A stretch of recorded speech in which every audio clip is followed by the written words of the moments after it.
Instagram पर हर दूसरा बंदा पेप्टाइड के बारे में बात कर रहा है कि पेप्टाइड ले लो, पेप्टाइड लेने से तुम्हारा फैट लॉस हो जाएगा, पेप्टाइड लेने से तुम बुढ़े नहीं होगे, पेप्टाइड लेने से तुम्हारी मसल ग्रोथ हो जाएगी। और सबसे इंटरेस्टिंग बात यह है कि लोग जो ये वीडियोस बना रहे हैं वो खुद एक दूसरे की बात से अग्री नहीं कर रहे हैं। मैंने लगभग 2-3 दिन से 8 डॉक्टर और उनकी रिसर्चेज काफ़ी घंटों तक पढ़ी हैं कि क्या एक्चुअली काम करता है, क्या एक्चुअली काम नहीं करता है, क्या सिर्फ मार्केटिंग है और क्या चीज़ तुम्हें सीधा हॉस्पिटल ले जाएगी। और इस वीडियो के एंड तक तुम्हें ये भी पता चल जाएगा कि क्या पेप्टाइड्स स्टेरॉइड से बेटर हैं या नहीं है, कौन सा पेप्टाइड वर्थ इट है और कौन से पेप्टाइड से सिर्फ पैसे बर्बाद होंगे। एक चीज़ और क्लियर कर दूं कि ये वीडियो सिर्फ रिसर्च बेस्ड है, मैं तुम्हें कोई भी क्लिनिकल या मेडिकल एडवाइस नहीं दे रहा हूँ। तो वीडियो को डायरेक्टली शुरू करते हैं। सबसे पहले समझते हैं पेप्टाइड्स होते क्या हैं, ताकि आपका बेसिक क्लियर हो जाए। राइट, सिंपल भाषा में पेप्टाइड्स एमाइनो एसिड्स की एक छोटी सी चेन होती है। बेसिकली 50 से ज्यादा एमाइनो एसिड्स अगर जुड़ जाते हैं तो उसे पेप्टाइड बोलते हैं, और अगर 50 से ज्यादा हो जाते हैं तो उसे प्रोटीन बोलते हैं। पेप्टाइड्स बॉडी में सिग्नलिंग का काम करते हैं। बेसिकली एक चाबी की तरह है जो एक लॉक में फिट होती है। मतलब ये सेल्स को बोलते हैं कि ग्रो करो, फैट बर्न करो या फिर रिपेयर करो। एंड ये कोई नया इन्वेंशन नहीं है। बेसिकली जो इंसुलिन होता है तुम्हारा, वो खुद एक पेप्टाइड होता है जो 1921 से यूज हो रहा है। GLP-1 भी एक पेप्टाइड है। तो ये तुम्हारे अंदर ही नेचुरली एग्जिस्ट करते हैं। ऐसा कुछ नहीं है कि कुछ नया इन्वेंशन हो गया। एंड कंपनी सिंथेटिकली इन्हें लैब में बनाती है ताकि ये बॉडी में ज्यादा देर तक टिके रहें एंड बॉडी में स्टेबल रहें और रिसेप्टर्स को ज्यादा स्ट्रांगली ग्रैब करें। एंड एक और इंपॉर्टेंट बात, ज्यादातर पेप्टाइड्स को खाया नहीं जाता है। जब भी तुम इन्हें ओरल फॉर्म में लेने की कोशिश करोगे तो तुम्हारा स्टमक इन्हें ब्रेक डाउन कर देगा जैसे कोई नॉर्मल फूड हो। इसीलिए 90% से ज्यादा पेप्टाइड्स इंजेक्शन के थ्रू लिए जाते हैं। एंड प्रॉब्लम ये है कि ये बहुत ज्यादा फ्रेजाइल होते हैं। मतलब गर्मी, लाइट और गलत हैंडलिंग से जल्दी खराब हो जाते हैं। एक तो इन्हें फ्रिज में रखना पड़ता है और मिक्स करने के बाद कुछ ही हफ्ते टिकते हैं, उसके बाद ही खराब हो जाते हैं। अब बात कर लेते हैं पेप्टाइड्स कितने टाइप के होते हैं। देखो, पेप्टाइड्स है ना, कोई कैटेगरी नहीं है। पेप्टाइड्स की 8-9 अलग अलग फैमिलीज हैं, ऐसा समझ लो, और सभी के काम बिल्कुल डिफरेंट है। मैं तुम्हें एक एक करके समझाता हूँ। ग्रोथ हार्मोन,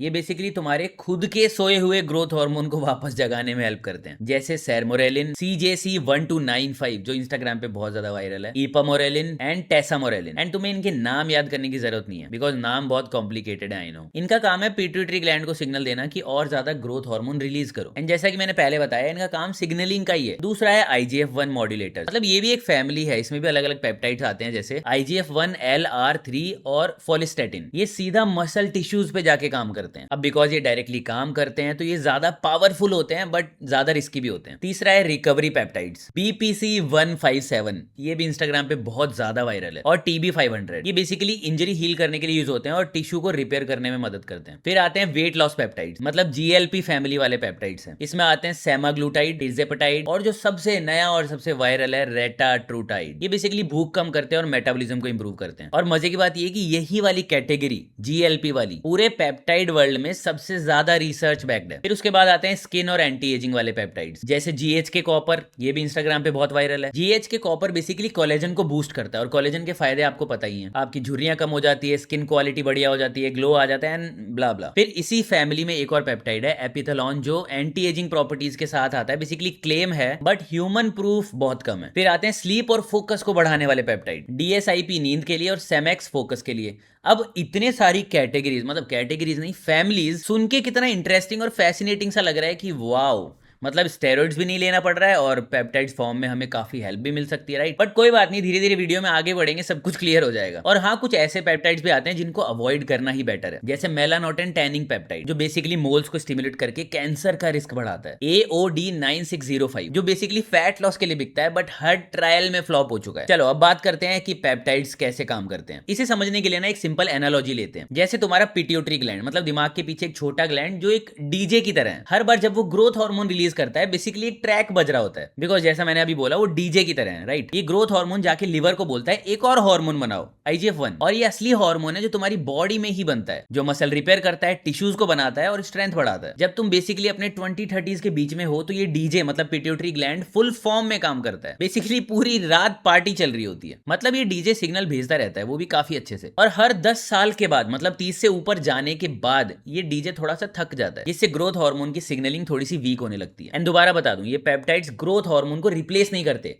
बट डीजे को वापस से जगा देते हैं एक तरीके से। एंड डीजे मतलब पिट्यूटरी ग्लैंड, मैं आपको एनालॉजी के थ्रू समझा रहा हूँ। एंड दो टाइप के पेप्टाइड्स मिलके काम करते हैं, जैसे CJC1295 जो पिट्यूटरी ग्लैंड मतलब तुम्हारे डीजे को बोलता है कि और ज्यादा जीएच रिलीज करो, और दूसरा है इपामोरेलिन जो नेचुरली जीएच को रोकता है। तो ये दोनों पेप्टाइड मिलके एक बहुत बड़ा नेचुरल पल्स क्रिएट करते हैं, इसीलिए इन दोनों को साथ में स्टैक किया जाता है। लेकिन यहाँ पर एक सबसे इंपॉर्टेंट बात भी है, ये सिर्फ एक सिग्नल है। अगर तुम्हारी नींद पूरी नहीं हो रही है, प्रोटीन इंटेक सही नहीं है, और अगर तुम जिम में सारी अच्छी फिलॉसफी के साथ ट्रेन नहीं कर पा रहे, तो फिर ये सिग्नल जाएगा कहां? कहीं भी नहीं। इसीलिए ज्यादातर लोग बोलते हैं कि पेप्टाइड्स ने कोई असर ही नहीं दिखाया, बिकॉज तुम्हारा बेस ही तैयार नहीं है। पेप्टाइड्स क्या बैंगन काम करेंगे? चलो अब बात कर लेते हैं, पेप्टाइड्स बेटर हैं या स्टेरॉइड्स? देखो ये बहुत बड़ा क्वेश्चन है और इसका जवाब एकदम क्लियर है। स्टेरॉइड्स प्राइमरी एनाबॉलिक है, मतलब ये सीधा बॉडी को बोलते हैं कि मसल ग्रो करो, मतलब ये एकदम डायरेक्ट है और बहुत ज्यादा पावरफुल है। और प्रूवन इफेक्ट की तो जरूरत है नहीं, बिकॉज स्टेरॉइड पे काफी सारी रिसर्चेस हो चुके हैं already. And at the same time GH peptides permissive anabolic है, मतलब ये तभी काम करते हैं जब बाकी तुम्हारा बेस एकदम सही से काम कर रहा हो। सिर्फ 5 घंटे सो के अगर तुम पेप्टाइड्स ले रहे हो तो आई डोंट थिंक सो कुछ भी काम करने वाला है। ये एक्चुअली डायरेक्टली कुछ भी ग्रो नहीं करते हैं, बस जो कुछ भी चल रहा है बॉडी में उसको थोड़ा सा एम्पलीफाई कर देते हैं। और तुम्हें एक लाइन हमेशा याद रखनी है, दुनिया में कोई भी ऐसा पेप्टाइड एग्जिस्ट नहीं करता जो मसल को डायरेक्टली ग्रो कर दे। अगर ऐसा होता तो जो एनहांस बॉडी बिल्डर्स हैं जिनका पूरा करियर इसी चीज पे टिका हुआ है, वो सबसे पहले पेप्टाइड यूज करते हैं, ना कि स्टेरॉइड। एंड IGF-1 LR3 और फॉलिस्टैटिन थोड़ा क्लोजर है डायरेक्ट एनाबॉलिक इफेक्ट के, लेकिन इनके साथ एक प्रॉब्लम है, पुअर सेफ्टी डेटा। मतलब रोज मल्टीपल इंजेक्शंस लगाने पड़ते हैं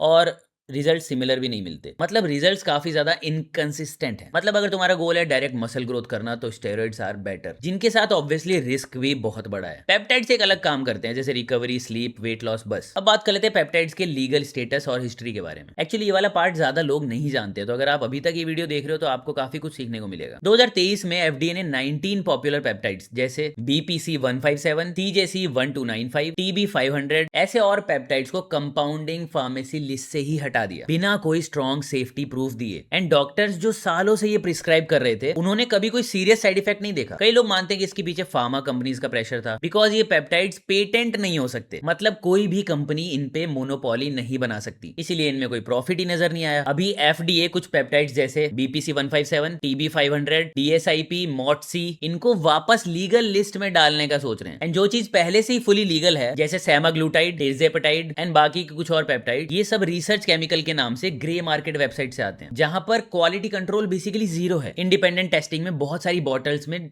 डोजेज ही सही नहीं मिलती, कभी कभी तो उनमें पेप्टाइड्स ही नहीं होते। इसीलिए सबसे बड़ा रिस्क पेप्टाइड या मॉलिक्यूल नहीं है, सबसे बड़ा रिस्क ये है कि तुम्हें पता ही नहीं है उस बॉटल में है क्या, मतलब क्या आने वाला है आगे से। अब इनके लॉन्ग टर्म रिस्क के बारे में बात कर लेते हैं। ग्रोथ हार्मोन पाथवे ज्यादा स्टिमुलेट करने से insulin resistance, water retention, joint pain, और ज्यादा डोज से तो बोन्स में एबनॉर्मल ग्रोथ भी हो सकती है जो परमानेंट होती है। IGF-1 LR3 से एंग्जाइटी और ब्लड शुगर ड्रॉप, ये सिर्फ सेलेक्टिव नहीं है, मतलब ये सिर्फ मसल में नहीं पूरी बॉडी के टिश्यूज को ग्रो करता है। और BPC-157 और TB-500 में ह्यूमन ट्रायल्स तो बहुत ही कम है, जो भी रिसर्च है बेसिकली वो ज्यादातर रैट्स पे है। और इनका मैकेनिज्म पता है क्या है? नए ब्लड वेसल्स बनाना। थियोरेटिकली अगर बॉडी में कहीं पर कैंसर छुपा हुआ है तो ये उसे भी ग्रो करने में मदद कर देगा। और सबसे इंपॉर्टेंट वार्निंग मैं आपको देता हूं, अगर आपकी फैमिली में कैंसर हिस्ट्री है या फिर तुम्हें भी कोई एक्टिव ट्यूमर है तो GH का पाथवे बिल्कुल भी स्टिमुलेट मत करो, मतलब एकदम फुल स्टॉप। मतलब समझ रहे हो, अगर आप कोई भी पेप्टाइड्स इंजेक्ट करने वाले हो तो उससे पहले कितने सारे मेडिकल चेकअप्स आपको करवाने पड़ सकते हैं। और ये रिसर्च केमिकल वाले ग्रे मार्केट वेबसाइट के प्रोडक्ट्स, इनमें तो कंटेमिनेशन और रॉन्ग डोजेज का रिस्क हमेशा ही रहता है। दूसरी तरफ GLP-1 फैमिली वाले वेट लॉस पेप्टाइड्स जैसे सेमाग्लूटाइड और वो टेर्जापेप्टाइड, उनका तो नाम भी याद नहीं आ रहा है मुझे, इनमें सबसे ज्यादा ह्यूमन डेटा है और इनकी सेफ्टी प्रोफाइल भी बाकियों से अच्छी है। बट एक रिस्क इनमें भी है, अगर तुम तेज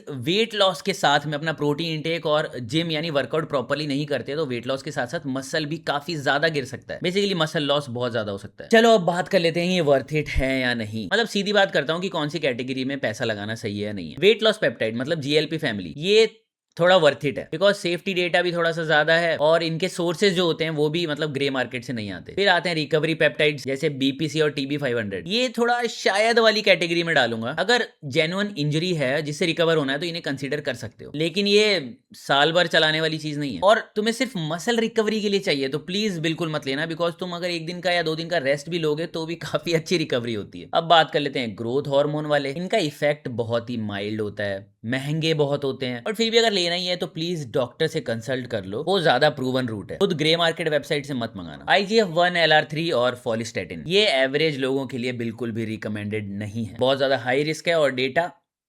AOD9604 हर जगह वर्स्ट रेटिंग मिल रही है इसको, बिल्कुल पैसे खराब। तो final take away, peptides amplifier हैं, ठीक है, बट कोई मैजिकल चीज नहीं है। अगर नींद, प्रोटीन इंटेक और वर्कआउट सब कुछ सही है तभी ये थोड़ा बहुत काम करेंगे, वरना ये काम नहीं करेंगे। और कोई भी पेप्टाइड स्टेरॉइड जैसा काम कभी नहीं करेगा। एंड मैं ये नहीं कह रहा कि आप स्टेरॉइड्स ले लो, मैं बस आपको बता रहा हूँ कि पेप्टाइड्स लेना इतना भी जरूरी नहीं है। अब बात करते हैं कि लोग गलती कहाँ करते हैं। अगर किसी ने पेप्टाइड ट्राई किया और रिजल्ट नहीं मिले तो ज्यादातर लोग इन 4 गलतियों में से एक करते हैं। पहली, इंजेक्शन से पहले कार्बोहाइड्रेट खा लेना। इससे क्या होता है, इंसुलिन स्पाइक होता है जो बेसिकली जीएस पल्स को दबा देता है। सही तरीका है खाली पेट या बेसिकली रात को सोने से पहले इंजेक्ट करना। दूसरा, गलत वर्जन या गलत रूट लेना। क्रीम या वो नसल स्प्रे वाले वर्जन उतने इफेक्टिव नहीं होते जितना इंजेक्शन। तीसरा, बहुत जल्दी छोड़ देना। लोग बेसिकली 4 हफ्तों में ही स्टेरॉइड जैसा रिजल्ट एक्सपेक्ट करते हैं एंड रियल चेंजेस महीनों में आते हैं, हफ्तों में नहीं आते। फोर्थ, बिना ब्रेक लिए कंटिन्यूस लेते रहना। बॉडी सिग्नल सुनना ही बंद कर देती है। सही तरीका है साइकिल करना, मतलब कुछ हफ्ते ऑन कुछ हफ्ते ऑफ। और सबसे बड़ी गलती तो यही है कि फाउंडेशन को ही पहले वो खराब रखते हैं, मतलब वही नींद ना पूरी करना, प्रोटीन इनटेक, फेलियर तक ना ट्रेन करना एंड सो ऑन। पेप्टाइड्स का फ्यूचर क्या है? अभी तक कोई भी मसल बिल्डिंग पेप्टाइड एग्जिस्ट नहीं करता, लेकिन एआई की वजह से बहुत नए कंपाउंड्स कुछ ही हफ्ते में डिजाइन हो रहे हैं जो पहले सालों लगते थे जिनको डिजाइन करने में। असली फ्यूचर शायद पेप्टाइड्स नहीं है, असली फ्यूचर है ओरल स्मॉल मॉलिक्यूल्स, मतलब पिल फॉर्म में, जो ज्यादा टारगेटेड है और साइड इफेक्ट बहुत कम। और एक और इंटरेस्टिंग चीज भी आ रही है, मायोस्टैटिन इनहिबिटर्स एंटीबॉडीज, जो GLP-1 के साथ, मतलब वेट लॉस के साथ मसल बचाने के लिए यूज होंगी, ताकि वेट लॉस करते टाइम सिर्फ फैट लॉस ही हो, मसल लॉस ना हो। सिर्फ GLP-1